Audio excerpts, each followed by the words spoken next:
I'm Paige Hook, and I'm a state and city councilor. I'm also a candidate for House District 17, where I'm running for state representative. And I love this place. It's where I grew up, and it's where I want to raise my children, which is exactly what I'm doing. I'm raising my 3 beautiful children right here in Staten.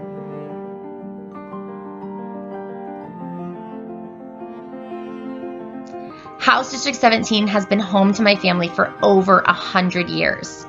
And it spans all the way up the Santiam Canyon, over to Lynn County, and covers places like Cascadia, Lacombe, Waterloo, Scioto, Crabtree, Sweet Home, and Lebanon. The video that you're about to watch is full of a lot of energy, and that's because it's about the census.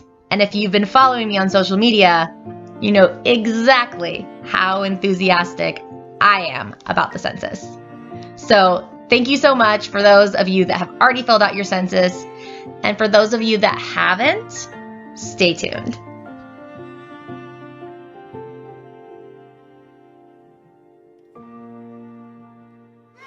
Hello, it's Census Day.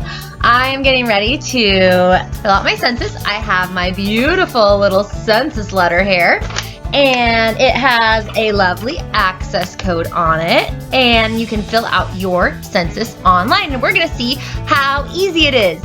For every person that fills out their census, that brings about $3,200 into your community per year. So in a time of economic crisis, that's a big deal.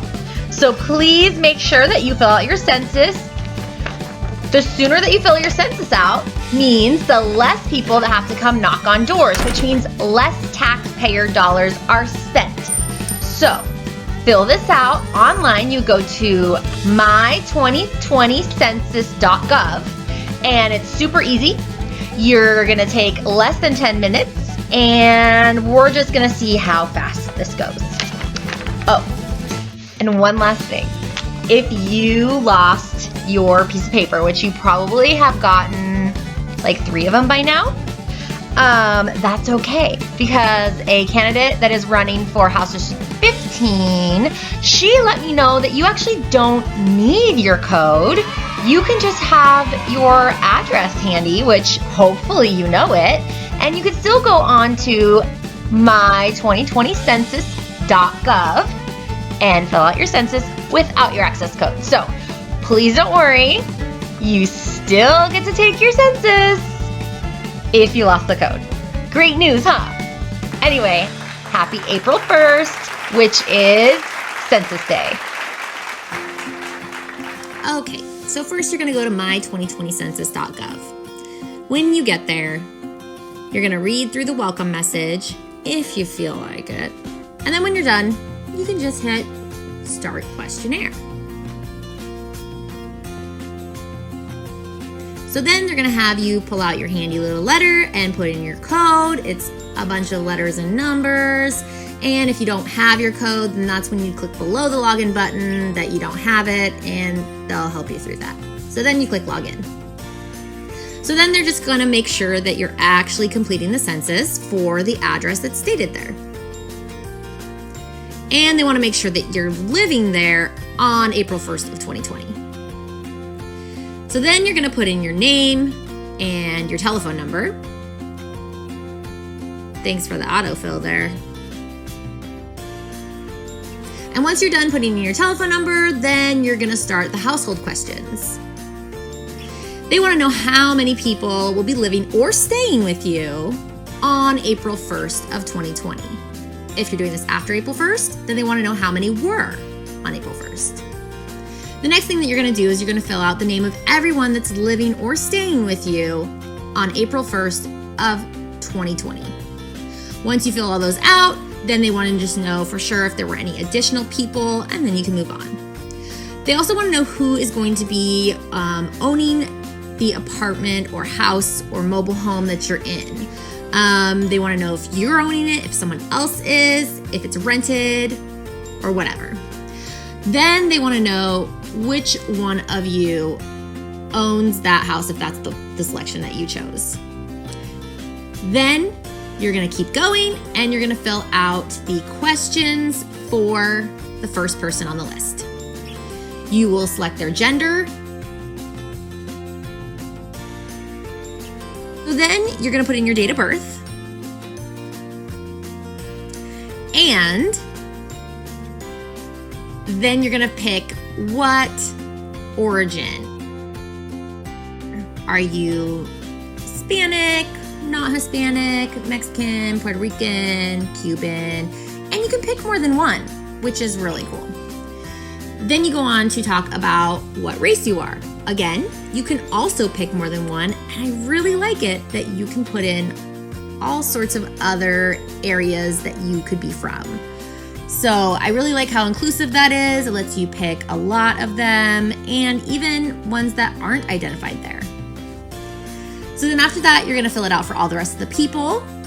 It goes pretty quick. They're the exact same questions, except if you have children in your house, which I do, you're gonna select how they are related to you. You're gonna select their gender, again, only male, female, and date of birth. Then you're gonna pick whether they are Hispanic, Puerto Rican, Cuban, Mexican, etc. And pick their race, while putting in all of the places where you think your family came from. We learned from Elizabeth Warren that we don't really want to trust what our parents say all the time, but that's another story. So if you did the 23andMe test, then you probably know exactly where you're from. So then after that, you are going to scroll down and you're going to start the final questions. That's right, we're already on the final questions. And all they want to know is if these people normally stay with someone else. Once you do that, then you'll submit your questionnaire and you get your confirmation. Yay, you're done with the census. So as you can see, it's super easy to fill out your census, and it takes almost no time. I mean, it does take some time, but it doesn't take very much time. And it's a lot easier than I thought it was gonna be. So please fill out your census. Bring in that $3,200 per person per year into your community. If you can't tell, I'm super excited about the census. If you've been following me on social media, you know I've been talking about it for a long time. So I'll stop talking about it when I hear that you guys have all filled out your census. Yeah? No? Okay, well, anyway, whether you take it or not, I hope that you do, because it will really help your communities. This is money that pays for so many different things. And if you're wondering, what does the census do? Just go ahead and go to www.pagefororegon.com and you'll see an issues section that has information about the 2020 census and some videos that explain why it's important and what it does. So if you're wondering how you can help out in this time of crisis for everyone, you can talk about the census, you can fill out the census, and you can let everybody else know how important it is that Oregon gets this money. Not just Oregon, but your community. Making sure that your community gets this money by you filling out the census and talking to people about the census. So instead of saying, hey, how are you? Say, hey, have you filled out your census?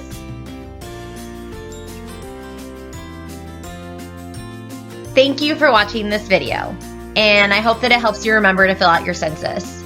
The census is super important, guys, and in this time of crisis that we are all affected by, it's really important that the money that is given out from the federal government accurately comes to our state. So thank you so much for watching this video, and please don't forget to follow me on Facebook, Twitter, and Instagram. My handle is Page for Oregon. That's PAIGEFOROREGON. And visit my website to find out more. That's www.pagefororegon.com. I'm Paige Hook, and I approve this message.